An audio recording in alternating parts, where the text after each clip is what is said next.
Les mecs, pas aujourd'hui, on va pas faire juste que ça parce que ça va pas être très long. L'assemblage roue de Crossair UT4. Le secret pour bien réussir à la mettre dedans, c'est que évidemment quand tu as mis ton voile de jante à l'intérieur, cette partie là et l'extérieur devant, pour réussir à bien les enclencher, il faut tout simplement, si tu les mets juste comme ça ensemble, tu vois, tu butes, on est vraiment à 1 cm là, tu vois, tu peux presser comme tu veux, ça ne passe pas parce que tu n'es pas en face, une fois de plus, des gorges. Donc il faut jouer un peu avec, et tout d'un coup tu as le point où ça va. Quand tu as chopé le point où ça va, tu vois là j'ai déjà reperdu, tu te prends 2 petites pinces comme ça pour maintenir le matos ensemble, qui vont te permettre de passer au moins déjà 2 vis avec les écrous.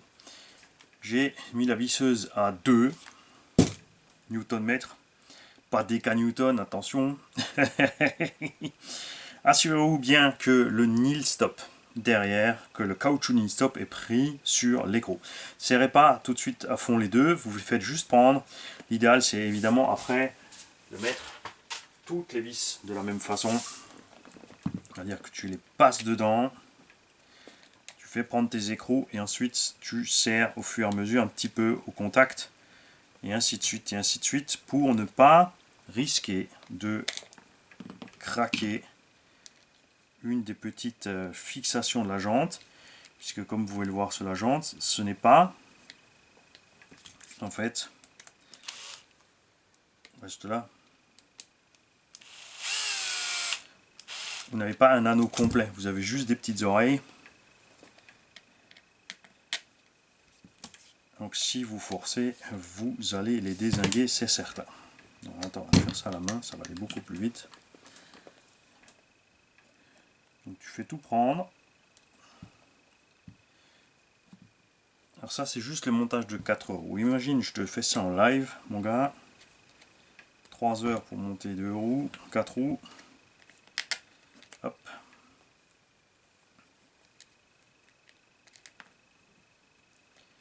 Alors aussi, un petit peu étrange pour moi, c'est vrai que c'est un peu dommage au prix du kit. Je comprends que certaines vis ne soient pas en inox parce que des endroits où il y aura énormément d'efforts dessus. Donc voilà, on parle d'un Rock Bouncer, donc c'est pas vraiment non plus, c'est pas un Monster Truck. Mais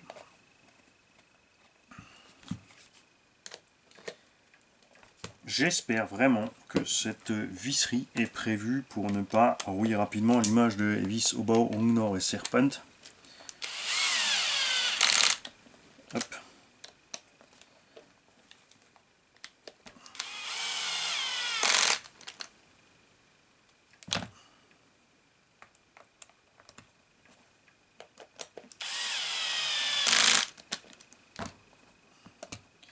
Parce que ça me ferait vraiment mal au tulle. Passer des heures à monter cet engin et de se retrouver derrière à la moindre petite flaque d'eau avec de la visserie qui rouille. Ça ferait vraiment mal. Donc je check tout à la main. Tu vois, donc la visseuse là sur 2 Newton, on est de loin, pas encore serré. Je vais mettre un petit demi-tour par vis tranquillou. On va pas faire plus, c'est des nil stop et je pense que ça tiendra largement le bedlock. Si évidemment après sur le terrain on a un truc qui sort du bedlock ou n'importe, on augmentera un petit peu le serrage. Mais je pense pas que ça soit nécessaire. À voir après les efforts. Quand tu as les ponts bloqués, la première dedans, on va quand même tirer fort sur ces pneumatiques. Pour l'instant je les leste pas non plus.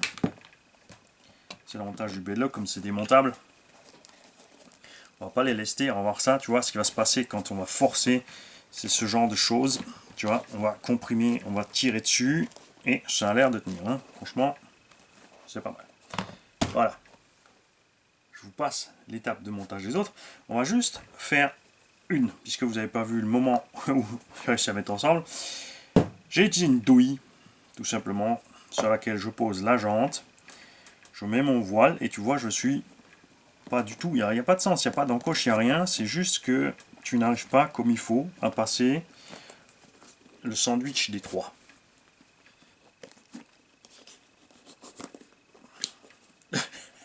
Tu vois, hein? Et ça te prend comme ça facile 5 minutes par roue, le temps de trouver le machin où ça va bien prendre dedans.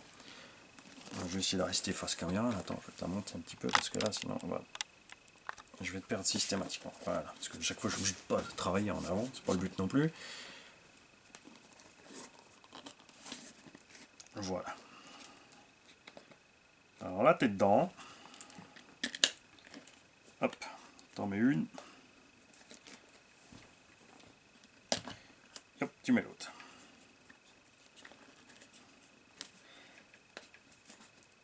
Et on est quand même, hein, t'as vraiment...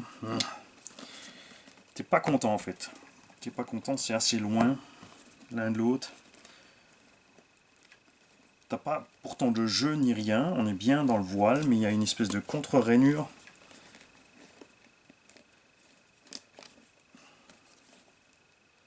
Ok, on va voir si c'est bon. Parce qu'évidemment, les vis étant relativement courtes, t'as pas de marge. Après, c'est pas plus mal. Ça évitera que certains qui soient pas comme il faut dedans. C'est sûr, si tu mets des vis plus longues, tu vas réussir à les mettre. Hein. Ça, c'est certain. Mais ce qui va se passer aussi surtout, c'est que tu vas forcer au mauvais endroit et tu n'arriveras pas à les faire prendre proprement. Alors j'en ai déjà monté plein des bedlocks. Celles-là, c'est les plus chiantes. Que j'ai eu pour l'instant.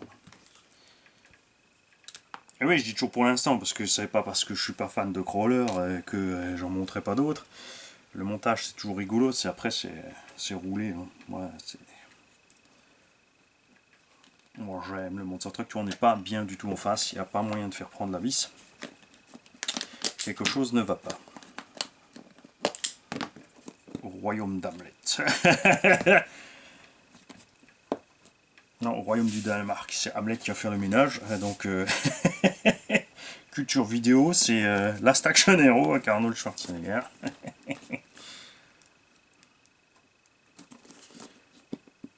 Là, je sais pas si tu as entendu la caméra, le petit clic-clic.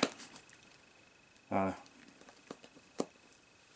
Là, tu y es. Maintenant, tu vois, il faut garder cette pression et réussir à te mettre tes pinces. Alors évidemment, tu peux mettre un serre-joint, il commence à serrer comme un bourricot. C'est pas du tout le but, hein. C'est pas censé forcer non plus. Voilà.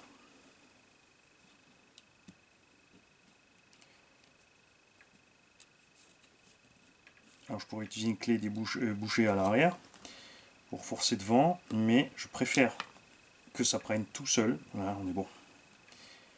Parce que si, pareil, si tu prends deux clés, tu prends une clé bouchée où l'écrou nil stop il bute et que tu forces sur ton filetage, tu ne sauras pas si tu es droit ou pas. C'est pour ça que c'est toujours mieux de faire prendre ces choses-là à la main.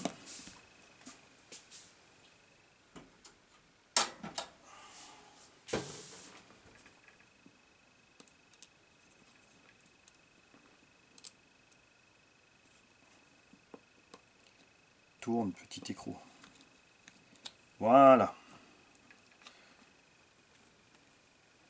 Bah, toi lâché, oui.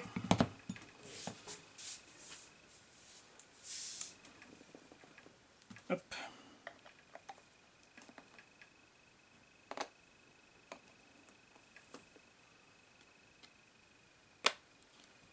Voilà, et là, regarde, je suis en train de faire toute cette opération pour rien, regarde. Comme j'avais prévu d'en monter qu'une seule, je n'ai pas enlevé la bavure sur la deuxième. Regarde ça, tu vois. La bavure est en plein sur le côté du pneu. Alors, soit un, tu redémontes tout, soit deux, tu as un minimum de dextérité. Et tu arrives à faire ça sans faire de massacre.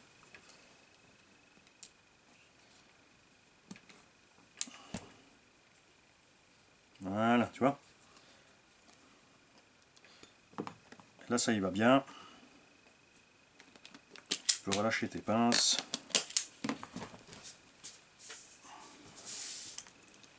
Et là, normalement, les autres vont aller évidemment beaucoup mieux.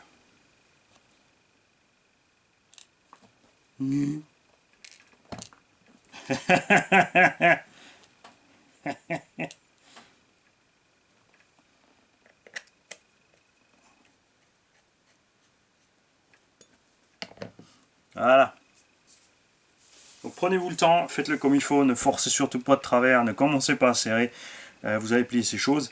C'est un peu étrange d'un côté qu'il y a autant de pression, de l'autre côté c'est nécessaire évidemment, puisqu'on pince du caoutchouc très très mou.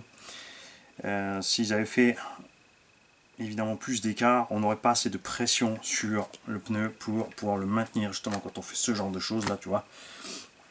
C'est ce qui va se passer en crapahutant.